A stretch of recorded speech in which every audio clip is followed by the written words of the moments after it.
kita itu berasal langsung dari Tuhan. Itulah sebabnya kenapa perlu ada revival.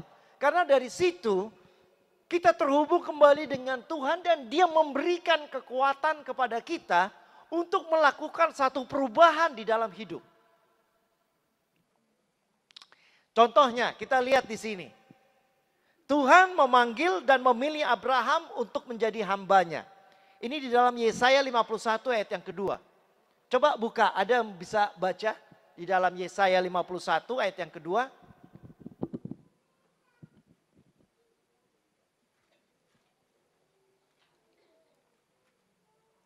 Di dalam Yesaya 51 ayat yang kedua. Pandanglah Abraham, bapa leluhurmu, dan Sarah yang melahirkan kamu. Ketika Abraham seorang diri, aku memanggil dia. Lalu aku memberkati dan memperbanyak dia. Jadi Tuhan dikatakan dalam Yesaya, Tuhan yang memanggil Abraham. Apa yang terjadi ketika Abraham dipanggil? Tuhan memberikan pesan dan misi. Jadi lihat, ketika seseorang itu dipanggil, ya, ada misi yang harus dilakukan. Coba di dalam Kejadian 12 ayat yang pertama. Di dalam Kejadian 12 ayat yang pertama.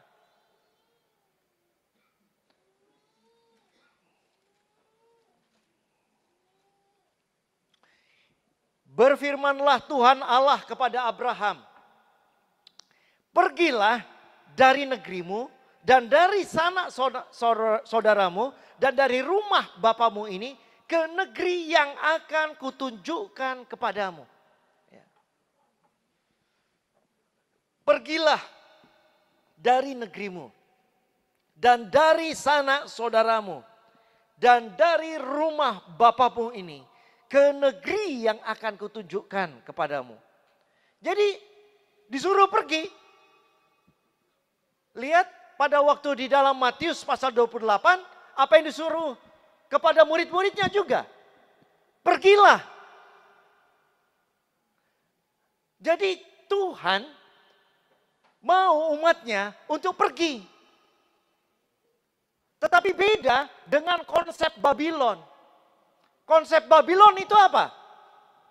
Mengumpul.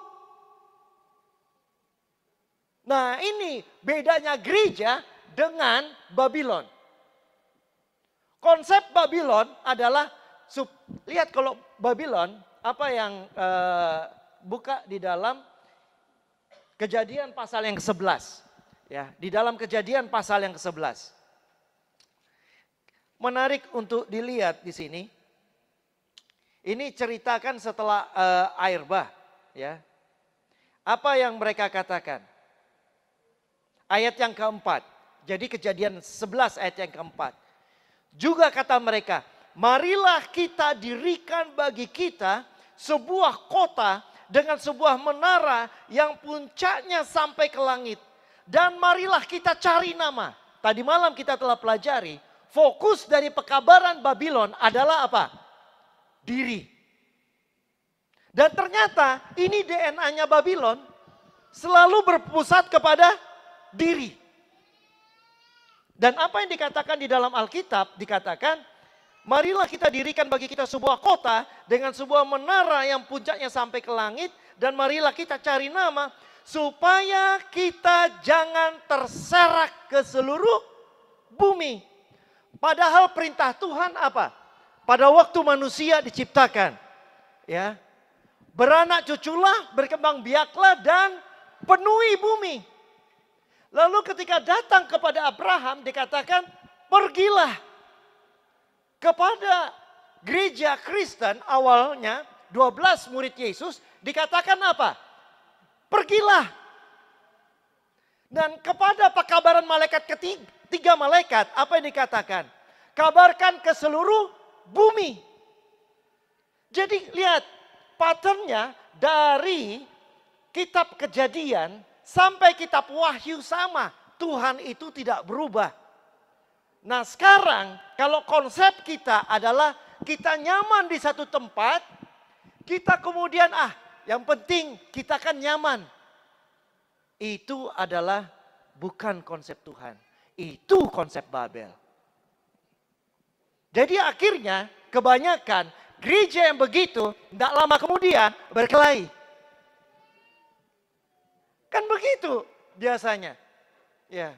Sudah dikumpul, sudah nyaman satu dengan yang lain. Lalu yang tidak senang satu-satu keluar. Lalu yang tinggal ada sedikit berkelahi pula. Karena tidak menjalankan apa yang Tuhan katakan di dalam Alkitab. Karena patternnya sama. Pergi. Untuk apa? Untuk menyampaikan firman Tuhan. Menyampaikan kebenaran. Nah, Tuhan memberikan pesan atau misi. Kemudian ayat yang kedua dari Kejadian pasal 12. Aku akan membuat engkau menjadi bangsa yang besar dan memberkati engkau serta membuat namamu masyhur dan engkau akan menjadi berkat. Jadi kalau kita pergi saudara, ada berkat Tuhan. Paling tidak adalah berkat rohani yang kita dapatkan. Karena kita tahu Tuhan sedang menuntun kita. Tidak ada tempat yang lebih baik bagi seorang misionaris adalah ketika pergi ke tempat di mana Tuhan suruh. Satu kali Ellen White, Ellen White mendapatkan satu panggilan. Panggilan Ellen White adalah untuk pergi ke Australia. Ini terjadi tahun 1891. Dia lahir tahun 1827. Saudara tahu umur berapa berarti waktu itu? Ya? 64. Ya. 64. Panggilan datang kepadanya umur 64. Jadi misioneri. Ke Australia. Benua yang pada waktu itu adalah tempat pembuangan. Bulan April, saya bersama dengan istri, kami pergi ke tempat Ellen White di Australia. Dia pertama sampai di Melbourne, tapi kemudian dia lebih lama akhirnya menetap di Koranbong, di Sydney, masih dalam lagi. Itu aja naik kereta api. Saya bayangkan ini terjadi 100 tahun. Sekarang aja lewatnya, hutan masih ini. Terus begitu sampai di sana, karena yang saya tahu dipanggil jadi misionari, tinggalnya di mana? Saudara, di tenda. Di tenda. Dan di tenda itulah akhirnya dibangun rumah. Sudah bisa. Oke. Coba dulu.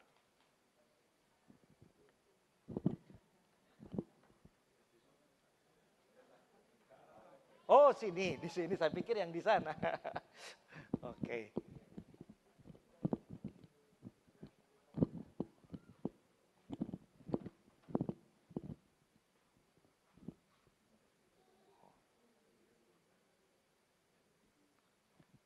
Kalau dari sini tidak bisa. Lebih bagus yang di sana aja. Kan saya akan turun. Soalnya ini. Ya.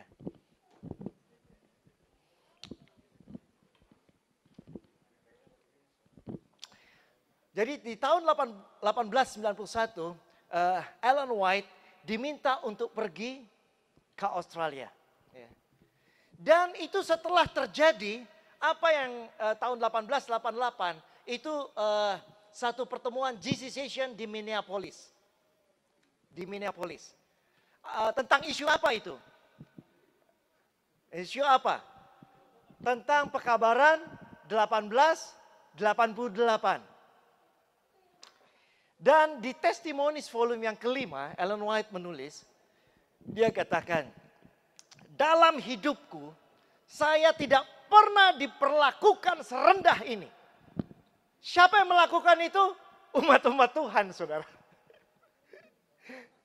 Dan setelah itu karena ada pihak yang pertama adalah pihak pimpinan, ya kan? Ketua General Conference namanya G.I. Butler. Dengan sekretaris General Conference yang juga adalah editor Review and Herald. Oh saudara, editor Review and Herald di zaman itu powernya itu lebih besar daripada ketua General Conference. Kenapa? Karena pemahaman gereja, berita gereja dan semuanya itu kan melalui Review and Herald. Jadi yang menjadi editor adalah Uriah Smith. Uriah Smith adalah editor paling lama dalam sejarah gereja Advent. 5 dekade. 50 tahun. Bayangkan. 50 tahun dia itu. Nah, dia menggantikan James White sampai kemudian di tahun 1902 dia mati. Dia mati waktu dia naskah yang terakhir dia berikan. Ya. Dan waktu pulang jatuh dia terus mati. Ya. Jadi sampai akhir dia setia. Namun kita lihat di sini apa yang terjadi pada waktu itu. Di tahun 1888, ya, di tahun 1888 terjadi konflik karena ketua General Conference G.I. Butler dia katakan kita ini harus mengikuti hukum Allah. Sedangkan di pihak yang sebelah yaitu namanya Wagoner dan Jones mengatakan bahwa kita diselamatkan oleh kasih karunia Tuhan. Nah, Ellen White mengatakan yang benar yang pendeta muda ini.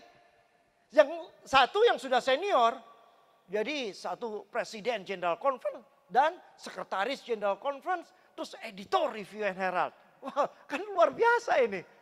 Yang satu adalah editor dari Pacific Press. Ya, jadi ada 2 kantor penerbitan. Sampai sekarang kan kita punya 2 ini.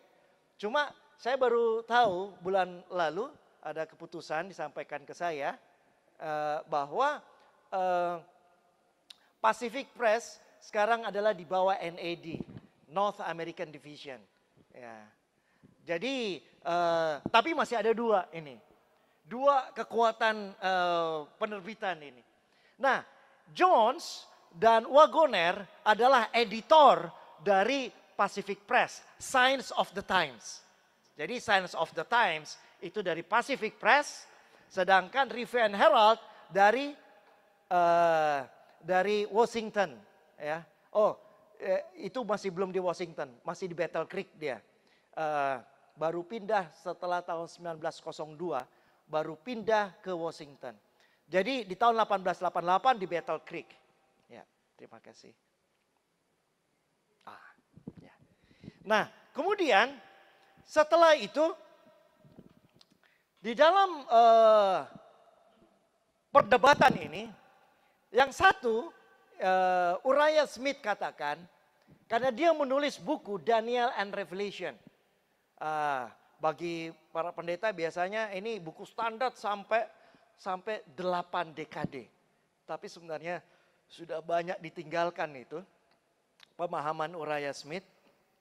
Dia menulis dan menjadi standar dalam gereja tentang 10 jari kaki. Siapa aja 10 jari kaki yang ada di Daniel pasal yang kedua. Nah, yang pertama adalah dia tuliskan dari 10 jari kaki itu adalah kerajaan Huns, dia bilang. Terus Jones katakan bukan Huns, Alemani. Ya. Dan kemudian mereka adu argumen, evidence, ya, bukti-bukti sejarah, ya, bukti-bukti sejarah. Nah, tetapi Ellen White dia udah ambil pusing soal Alemani kah, Huns kah, ya. Cuma kita diselamatkan oleh apa? Ellen White katakan dari dulu orang Advent percaya kita diselamatkan oleh kasih karunia. Bertentangan kan dengan pimpinan. Bertentangan dengan pimpinan. Dan namanya pada waktu itu anggota gereja banyak lebih side kepada pimpinan. Pimpinan. Nah, lalu kemudian itulah Ellen White katakan, terlalu banyak rumor tentang dia. Ya saudara-saudara, rumor ini, ya, gosip dalam gereja itu mematikan rohani. Ya. Kenapa? Salah satu contoh ya adalah, saudara tahu siapa yang memperkenalkan sabat kepada sabat pertama kali? Sabat pertama kali di dalam pergerakan Advent. Ya, Joseph Bates dalam, ya kalau sebelum Joseph Bates, Snow bukan, dia cara lain. Ada seorang yang bernama Rahel Preston Oaks. Ya, Rahel Preston Oaks. Nah, jadi dari Rahel ini, dia memperkenalkan sabat kepada Frederick Wheeler. Frederick Wheeler adalah pemelihara sabat pertama dalam pergerakan Advent. Ya. Dan kemudian dari situ, tidak jauh dari tempat itu, ada seorang bernama T.M. Preble. Dia menuliskan traktat soal sabat. Traktatnya jatuh ke tangan Joseph Bates. Ya, di sini kita bisa lihat urutannya. Sebelum Joseph Bates itu ada dari gereja baptis, namanya T.M. Preble. T.M. Preble kemungkinan berkenaan dengan jemaat Frederick Wheeler yang adalah dari Metodis. Nah, Rahel Preston hadir di tempat itu oleh karena anaknya yang wanita tinggal di tempat itu. Dan dia adalah dari gereja Seventh Day Baptist. Lalu di situ dia perkenalkan sabat. Nah, Rahel Preston ini, dia memelihara sabat yang tercatat di dalam dokumen-dokumen awal kita. Sudah ada kebaktian sabat sebelum masa kekecewaan itu. Sebelum Joseph Bates terima sabat. Dan itu adalah sekitar bulan April tahun 1844. Sudah ada jejak pemelihara sabat. Nah, begitu masa kecewaan itu terjadi, lalu kemudian ada Joseph Bates yang memperkenalkan kepada seluruh pioneer ini, pioneer Advent. Nah, setelah itu Rahel Preston ini dengar tentang itu. Tapi dia tidak pernah dibaptiskan di dalam gereja Advent sampai ketika dia sudah tua. Waktu itu sih ya sekitar 40-an lah pada waktu di tahun 1844. Tapi tidak dibaptis setelah beberapa puluh tahun kemudian. Kenapa? Karena gosip. Dia tidak mau dibaptis. Terlalu banyak gosip tentang Ellen White. Anggota gereja menjelekkan Ellen White. Ngeri kan namanya umat yang sisa. Ya, kadang-kadang ya di dalam gereja ini, saudara, di situ kan juga ada lalang dan gandum tumbuh bersama-sama soalnya. Jadi di dalam gereja ada saja lalang dan ada saja gandum. Dan pada waktu di dalam Alkitab, di dalam kitab Matius, pada waktu mau dicabut, dikatakan jangan. Nanti kalau lalangnya dicabut, gandumnya juga tercabut. Biarkan dia tumbuh bersama-sama. Nah, jadi saudara jangan kecil hati kalau ada di dalam gereja, ya. Kalau ada orang yang tidak sesuai dengan yang seharusnya, jangan kecewa. Karena dari Alkitab sudah bilang, lalang gandum bersama-sama tumbuh. Dan Rahel Preston ini, ya, tidak dibaptis sampai lama kemudian dia mau dibaptis. Ya. Jadi ini, nah demikian juga Ellen White. Dia di tahun 1888 ini. Di tahun 1888 ini dia banyak digosipkan. Dia sepertinya mau jadi pemimpin dan sebagainya. Padahal Ellen White tidak pernah jadi pemimpin di dalam gereja. Malah dia tulisannya selalu menegur. Iya kan? Menegur pimpinan, menegur. Tetapi selama 70 tahun pelayanannya selagi dia hidup. Sejak tahun 1844 sampai dia meninggal 1915. Selama 70 tahun itu, ya, pimpinan gereja selalu mendengarkan nasihatnya. Meskipun, nah saudara tadi di khotbah kan saya katakan, bahwa ketika dia dipanggil di bulan Januari 1845, dia ditunjukkan kesusahan dan dia sudah diberitahu dulu ini kesusahannya. Ya. Wah, kalau saya jadi Ellen White sudah murtad dari dulu-dulu. Kalau saudara baca apa tuduhan umat-umat Tuhan terhadap dia. Tidak jauh beda ketika orang bangsa Israel memaki-maki Musa. Ya. Tetapi dia sabar. Ya, tetap dia tidak balas. Ya, dia tidak balas dengan itu. Dan pada waktu 1888, banyak yang mengatakan bahwa gereja menolak pekabaran 1888. Itu salah, itu hoax. Karena yang benar pada waktu itu tidak ada diambil keputusan. Semua diberikan pilihan masing-masing. Biarkan gereja belajar terus. Ada yang menolak, banyak juga yang menerima, banyak juga yang bingung. Tetapi kemudian 10 tahun setelah itu gereja tetap belajar dan secara perlahan-lahan ini menjadi pekabaran yang diterima oleh seluruh gereja. Nah, sekarang pada waktu itu 1891 ada undangan untuk pergi ke Australia. Dia merasa ini mungkin ada politik ini, ya kan?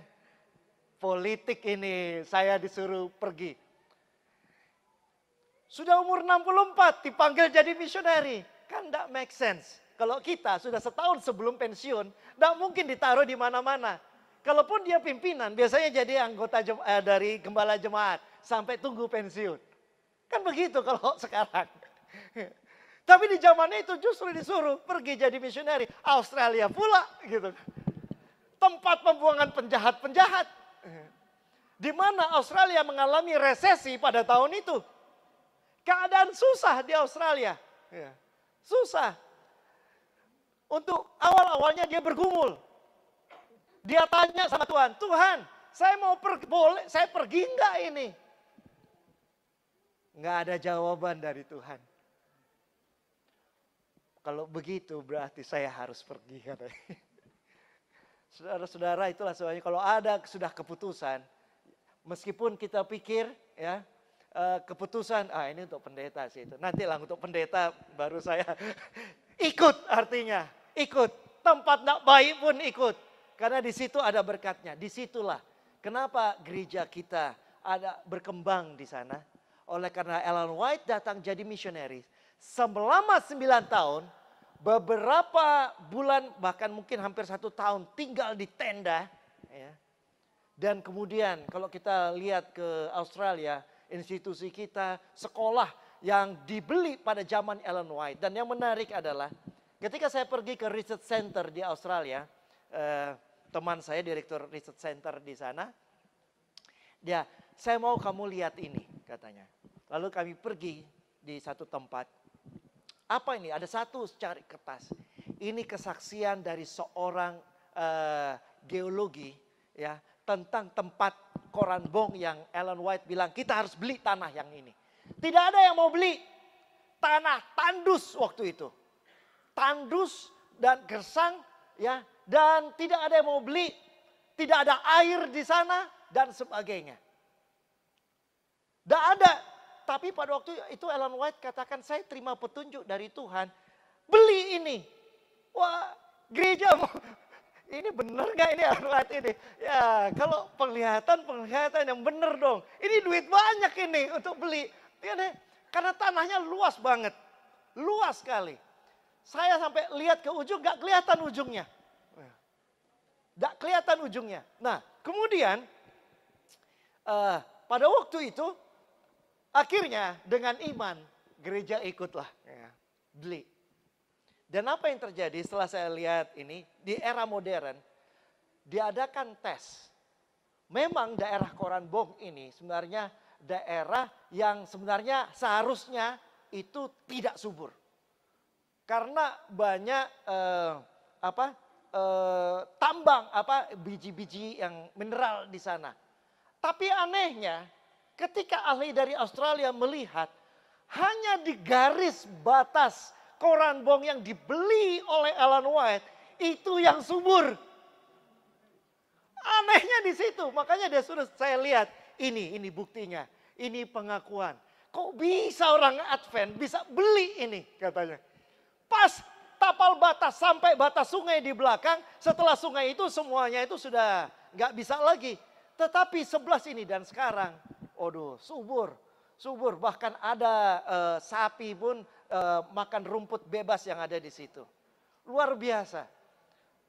Disitulah kemudian ada institusi kisah yang sekarang, dulu Avondale College, sekarang menjadi Avondale University.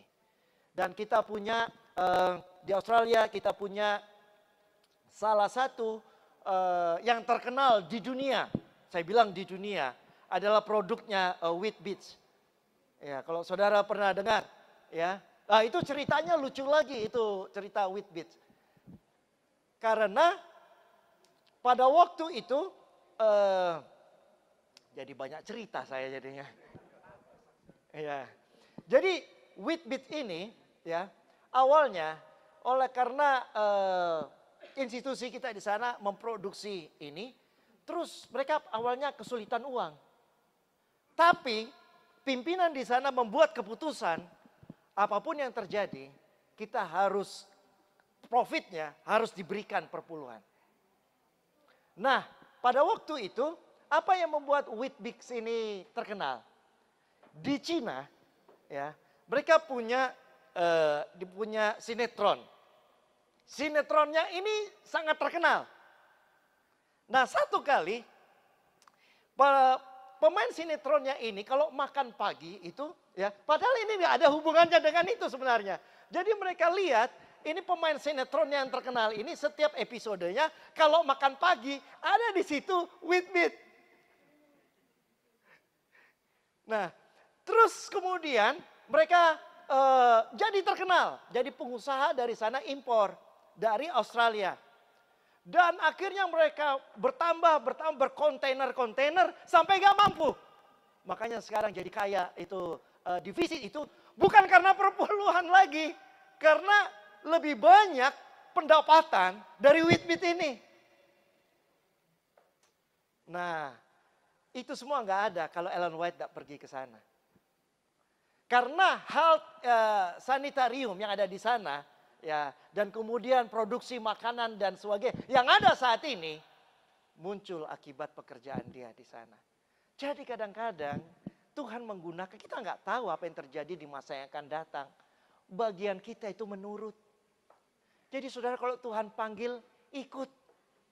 Susah pun ikut. Karena ada kebahagiaan Tuhan di dalam kesusahan ketika kita bersama dengan Tuhan. Jadi demikian juga, ya. Dan Ellen White pada waktu itu dia pergi tahun 64. Dan dia pergi sebagai seorang janda. Karena James White sudah meninggal tahun 1881 karena malaria. 18. Jadi 10 tahun dia pergi, makanya dia sepertinya enggan untuk pergi. Dia janda sudah. Dan Ellen White itu punya mabuk laut. Ke Australia adalah kali kedua dia menjadi missionary. Yang pertama dia menjadi missionary adalah ke Eropa. Itu terjadi tahun 1885 dan sampai 1887. Jadi dia jadi missionary selama dia janda. Itu jadi missionary justru, ya. 2 tahun dia missionary di Eropa. Dan selama perjalanan laut itu, dia nggak bisa bangun dari tempat tidur, sakit laut. Ya, mabuk laut dia. Dan itulah sebabnya ketika dia diutus ke Australia, dia tidak pernah berpikir dia akan pulang. Tidak pernah dia berpikir akan pulang. Tetapi, ya, pada waktu itu, setelah dia membangun rumah yang sekarang disebut Sunnyside, dari zaman dia sebenarnya itu Sunnyside, ya. Jadi pada waktu sudah di sana, sudah mulai mapan, dipanggil pulang. Karena apa? Gereja di Amerika lagi punya masalah, dipanggil nabinya pulang. Sekarang Australia sudah mulai berkembang baik-baik. Nah, mereka di sana tidak ada lagi lawan untuk berkelahi karena mereka sudah kirim pergi. Ya. Sekarang pulang untuk menyelesaikan masalah. Tapi kan Ellen White ini kan bukan administrator dia. Dia hanya menyarankan gereja kita tidak boleh kita punya sistem sekarang ini. Hanya dikuasai segelintir orang. Kalian harus membuat bagaimana keterlibatan lebih banyak dari umat-umat Tuhan yang lain. Ya, board yang hanya sekedar 3-4 orang tidak cukup menjalankan pemerintahan atas seluruh dunia ini. Itulah awalnya kenapa terjadi reformasi di gereja Advent tahun 1901 sampai 1903. Apa yang terjadi? Dulu sebelum itu kita hanya punya conference, langsung general conference. Jadi terlalu komplit karena tahun 1900-an gereja Advent sudah tersebar di Eropa, di Afrika, di Australia. Lalu tetap susunan organisasinya tidak berubah. Di tahun 1901 kita punya UNI. UNI itu muncul kemudian. Nah, UNI yang pertama adalah UNI di Australia. Pada waktu Ellen White di sana. Nah, pada waktu mau dibuat UNI, siapa yang bisa membuat ini? Ya, otomatis ketua UNI yang ada di Australia. Yang akhirnya menjadi ketua General Conference. Supaya bisa membuat ini di seluruh dunia. Jadi, dan itu semua berkat ketika Ellen White mau untuk menjadi missionary. Oh, panjang ceritanya. Saya bisa sampai sore hanya cerita itu, enggak jalan kita punya PowerPoint ini. Menunjukkan bagaimana ya. Ikut panggilan Tuhan. Ya. Tuhan akan gunakan kita dengan caranya yang luar biasa. Kemudian Abraham pun kan begitu. Dia dipanggil, kemudian pergi. Dia ke tempat yang dia tidak tahu. Dan kemudian Tuhan sanggupkan dia. Demikian juga dengan Yeremia. Ini sudah waktu breaknya sudah nyampe atau belum? Belum.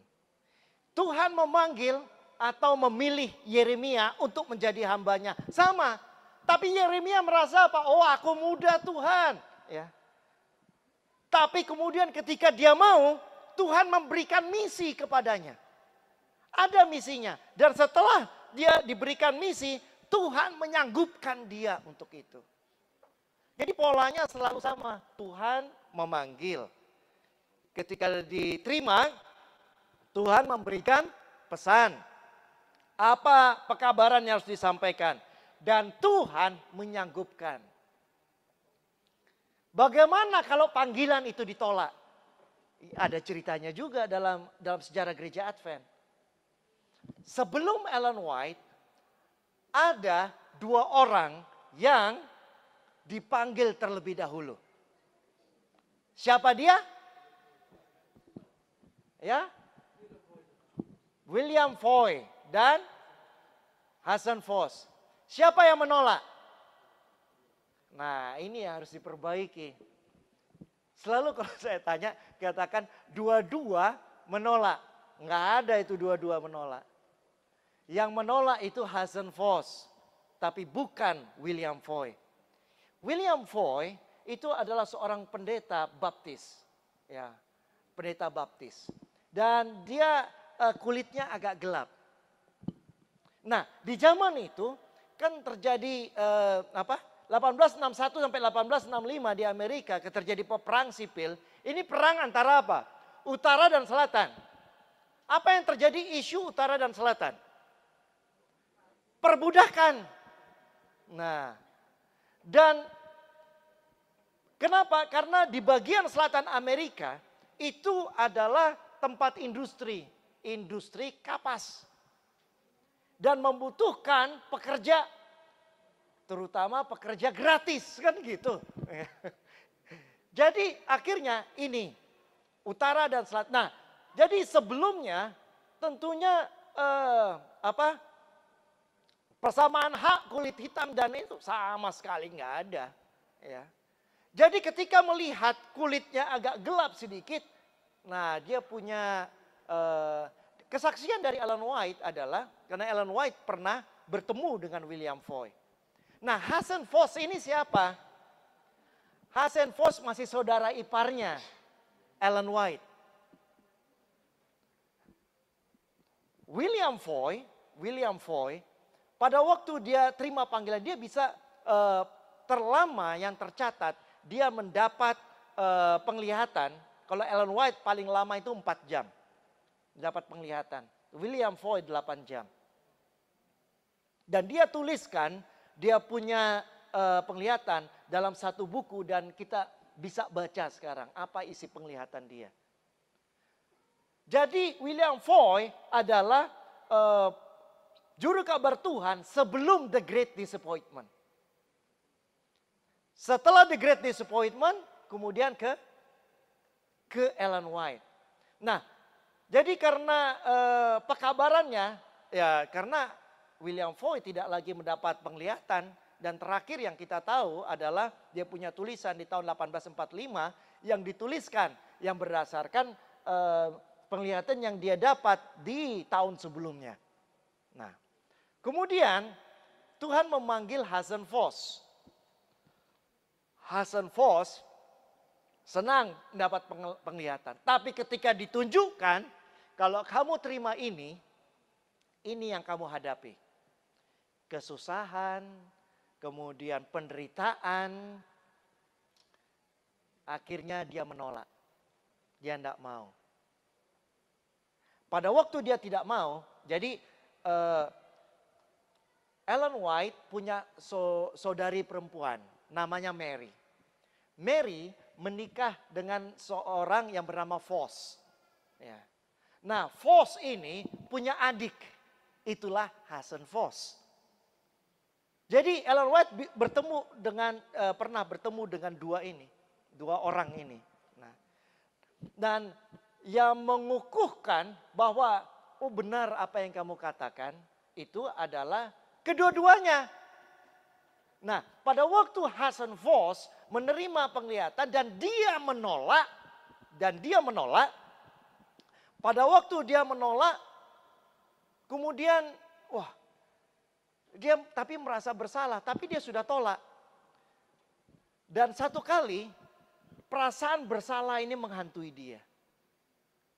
Dan enggaklah, saya akan kabarkan ini. Jadi dia kumpulkan orang-orang itu, ketemu di gereja.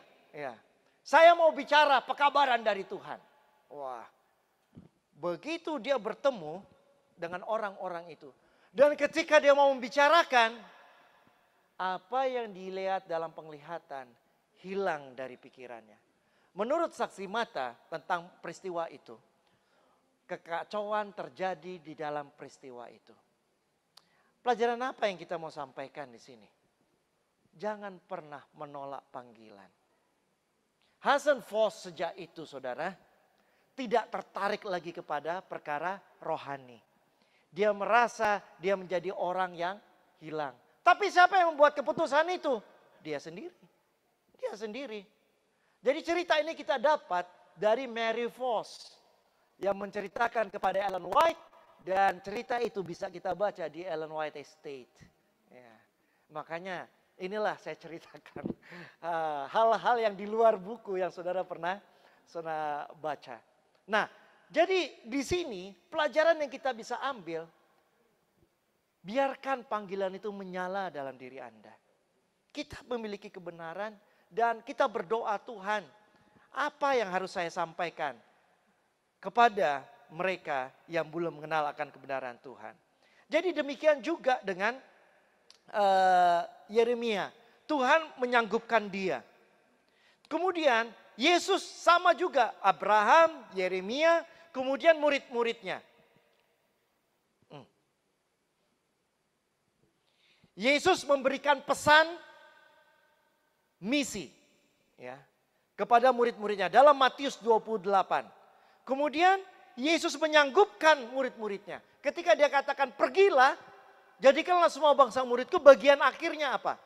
Aku akan menyertai engkau senantiasa. Panggilan Tuhan, saudara, selalu disertai dengan janji Tuhan. Jadi jangan pernah takut. Sumber kekuatan dari umat Tuhan berasal dari Tuhan itu sendiri.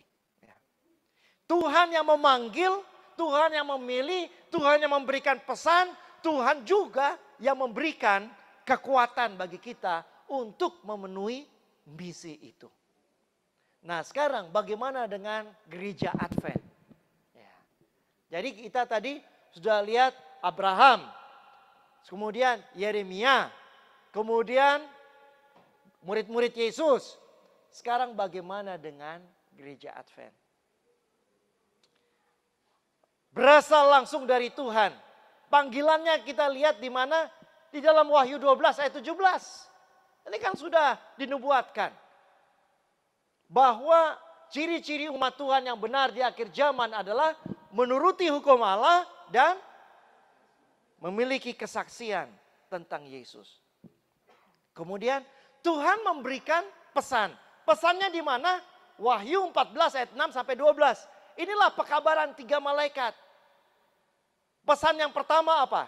Injil yang kekal. Penghakiman sebelum kedatangan Yesus. Yang kedua, panggilan keluar dari Babel. Yang ketiga, menolak penyembahan binatang dan tandanya.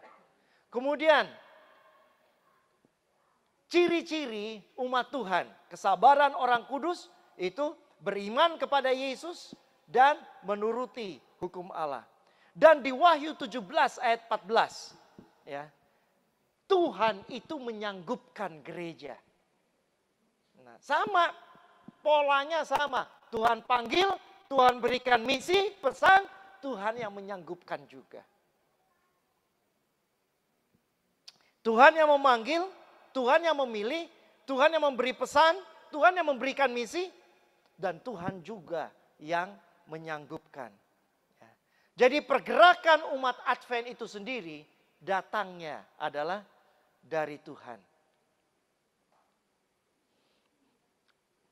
Kekuatan pergerakan Advent, jadi sumber kekuatan gereja Advent, karena itu panggilannya dari Tuhan. Pesannya juga dari Tuhan. Dan kesanggupannya kita dapat lihat dijanjikan dari Tuhan.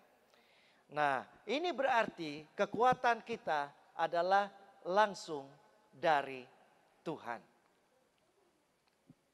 Sekarang kita lihat, ya.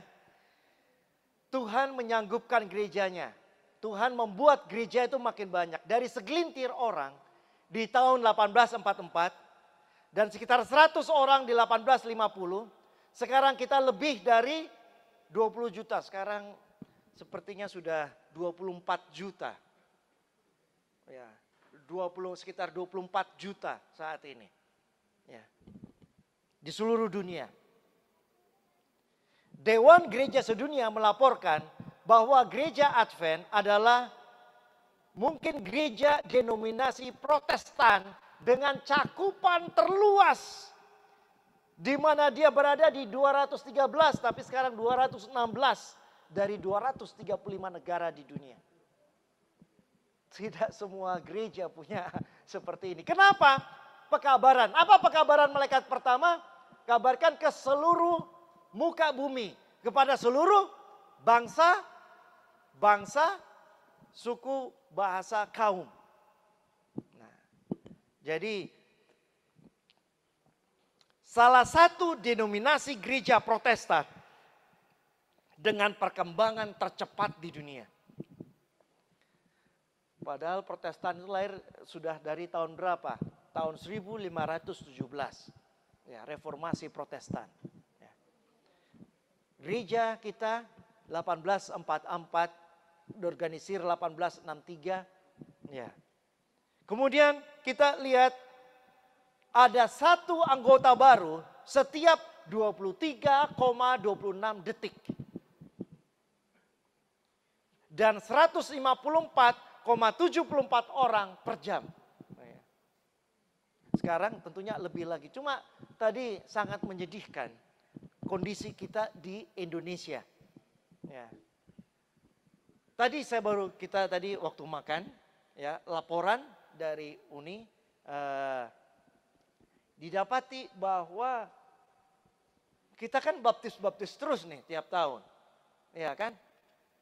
Ternyata keanggotaan kita menurun di Uni Barat.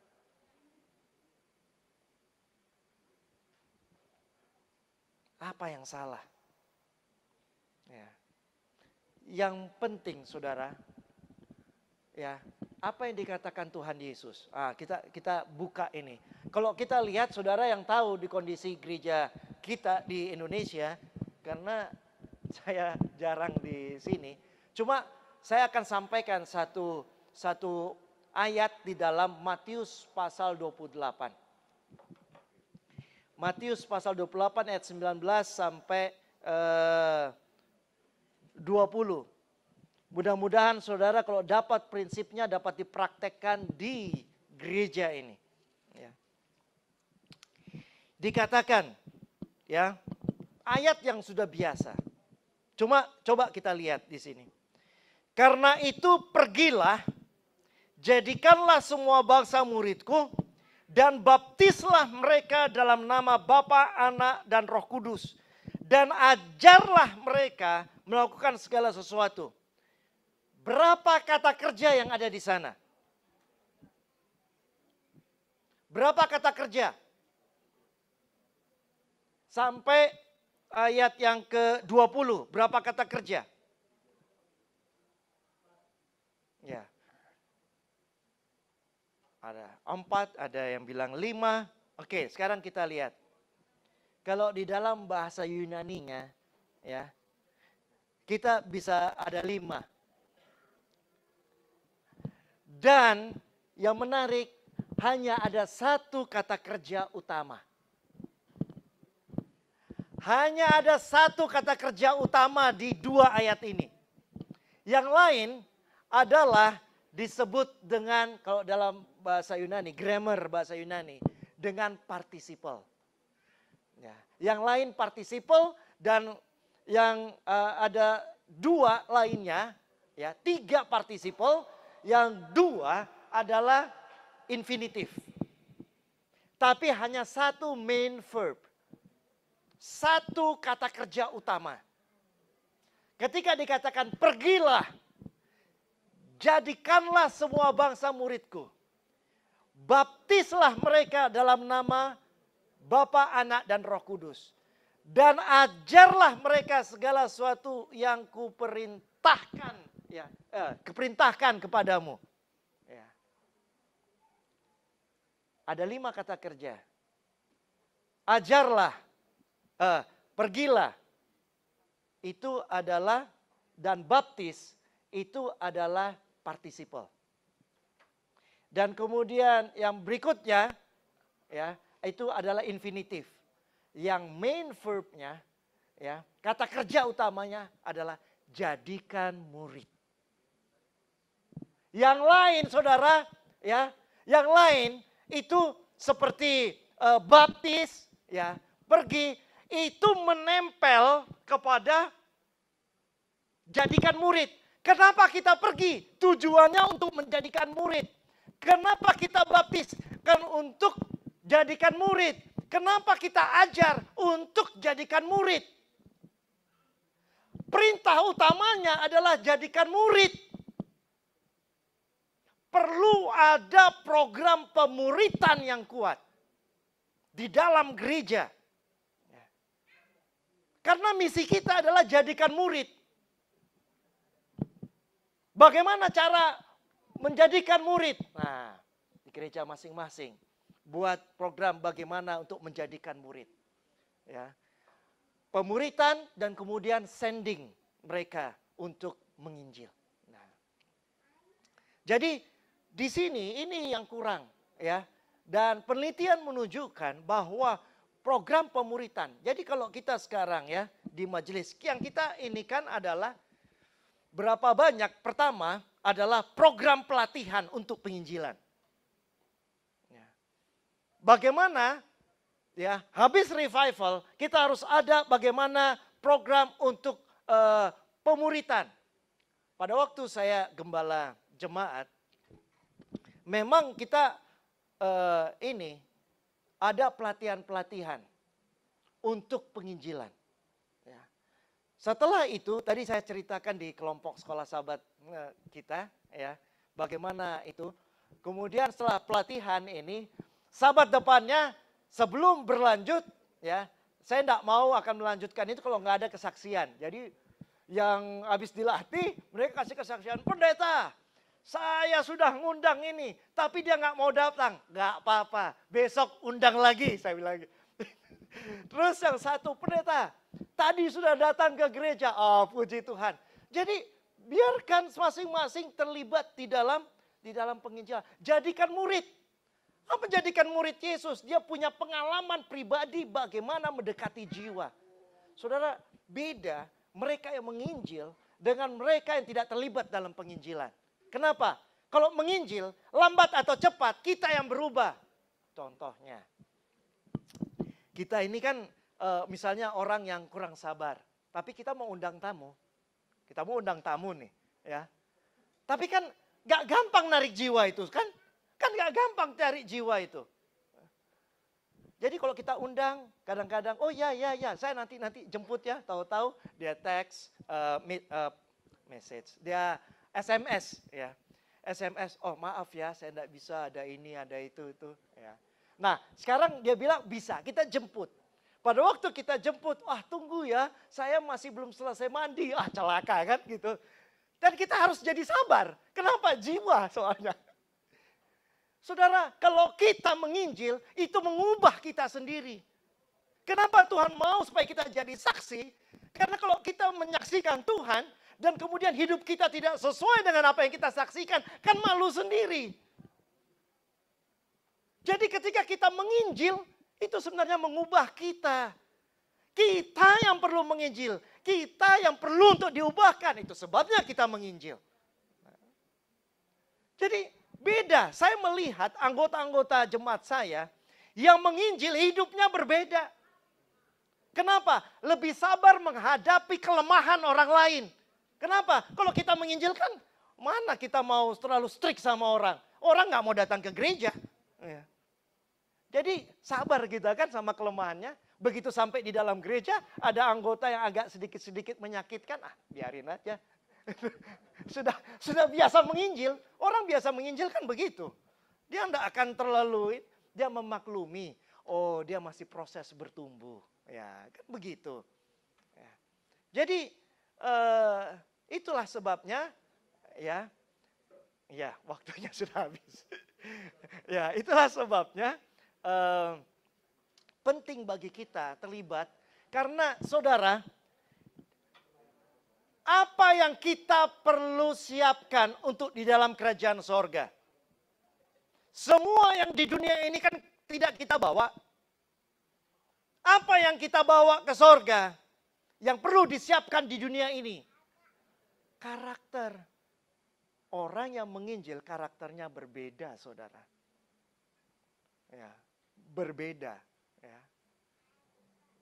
Kita akan lanjutkan setelah pesan-pesan yang berikut ini. Itu waktu di Hope Channel begitu.